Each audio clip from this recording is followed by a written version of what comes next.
And good afternoon. Welcome to This is Private Practice. It is the 28th of August and it's cold. Just going to put it out there. It has been really cold today. Please, can spring come? I am ready for spring to come. Really ready for spring to come. So how's your day been? What's it been like being in private practice for you?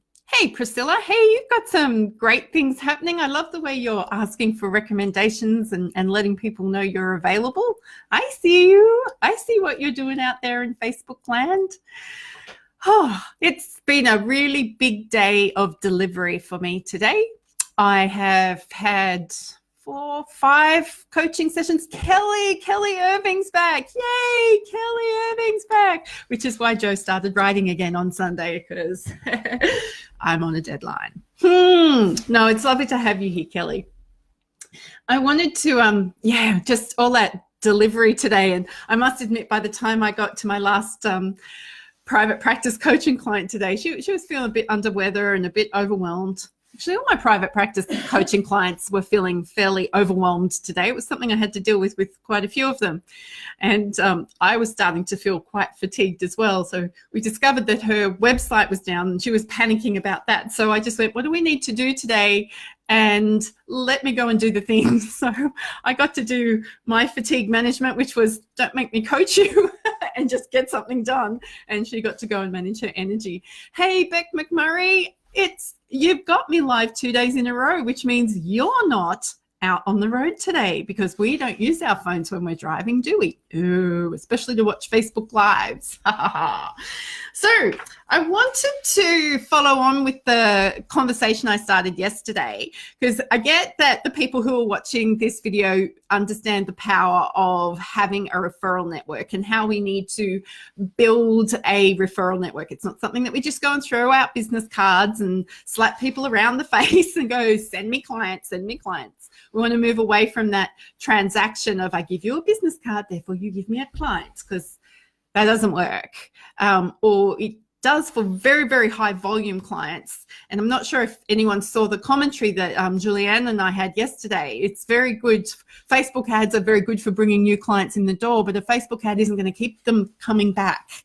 So we have a bit of a responsibility to help people understand and our value and what it is that we're bringing all of the time. And sometimes it feels like we need to be reselling people every single session.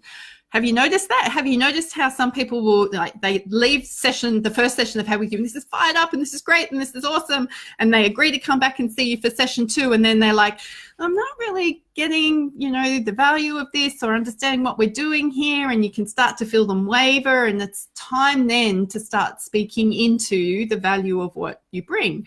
Because let's face it, most of us are not seeing clients who are going to be fixed after one session.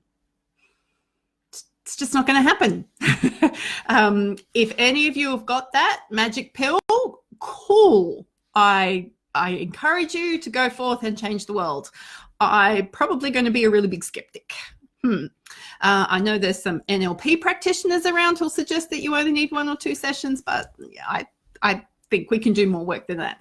If you've got somebody who hasn't been walking after a stroke, it's not going to happen in the first session of physiotherapy. If you've got somebody who hasn't been outside for a month because they've been terrified of going outside, that's not going to happen in one session of mental health counselling. So we often find the need to be reselling people and helping them understand the value of what's going on. So in fact, if you get clients coming back to see you session after session after session, you probably got your sales technique down, and you probably can stop feeling so concerned about sales. There we go. There's a point from Joe. But what I wanted to talk about today, because that wasn't it. What I really wanted to talk about today is how do you turn other people into your raving fans? Oh, good, Priscilla, you're going to wave your magic wand, because mine broke. I actually did have one for a while. It wasn't magic, it was a prop, and a client got cranky and snapped it in half.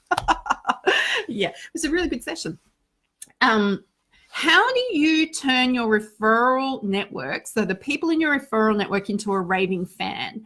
How do you help them understand what it is that you do with such clarity and certainty that they actually go out and form a part of your marketing machine?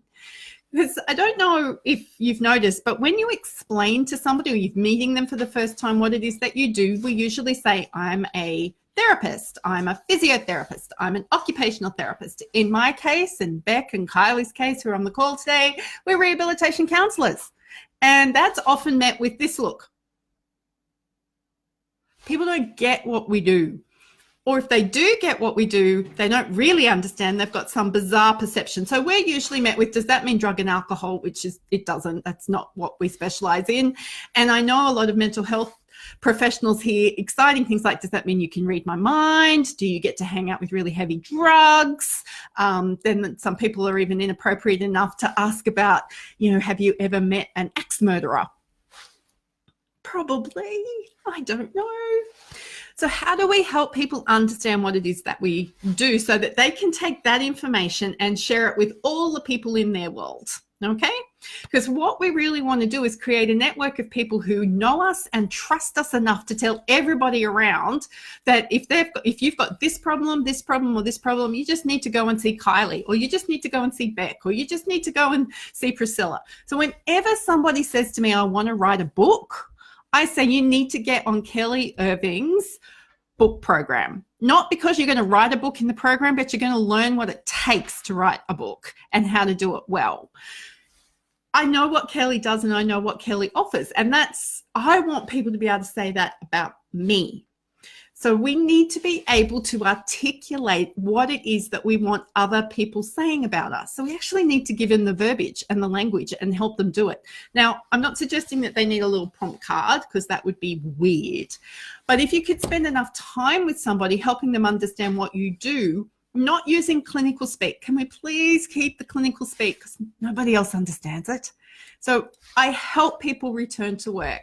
I help people manage the effects of anxiety. I help people learn to walk again. I'm a physiotherapist and I'm out in the community. What that means is I help people get in and out of the shower, make their bed, learn to drive, get back into the community so that they can stay living at home. That's much easier than talking about mobility and stance and gait and neurological disorders.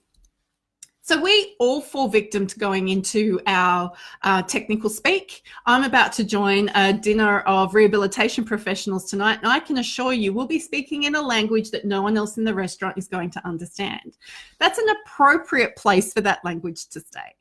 But if we want to build a strong referral network of people who rave about us and are quick to tell others about us, then we've got to help them understand what it is that we do and how we help.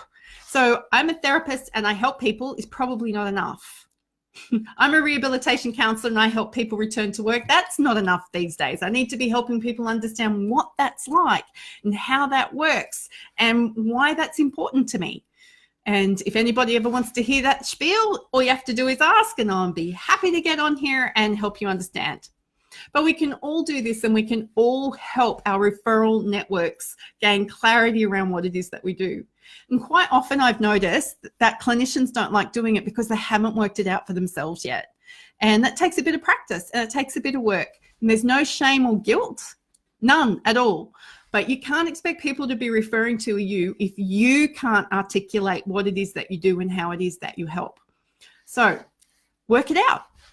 Ask people, get clarity, join a program, get a coach, get somebody who can help you pull this out of yourself because it's not something that is just automatically going to come to you. And you know what? In time, it will change. So the way you were doing this a year ago might be completely different to the way you need to be doing it now. So referral networks, let's create them and then let's help them refer to us. What a great way to start the week. Now, I've complained about it being cold here in the Blue Mountains. I'm off to Melbourne tomorrow, so I might actually turn up to this Facebook Live tomorrow afternoon, I know, looking like a snowman because, it's Melbourne and it will be freezing because it's Melbourne. So I'm wishing you all a happy afternoon, evening or morning, and I'll see you in Melbourne tomorrow.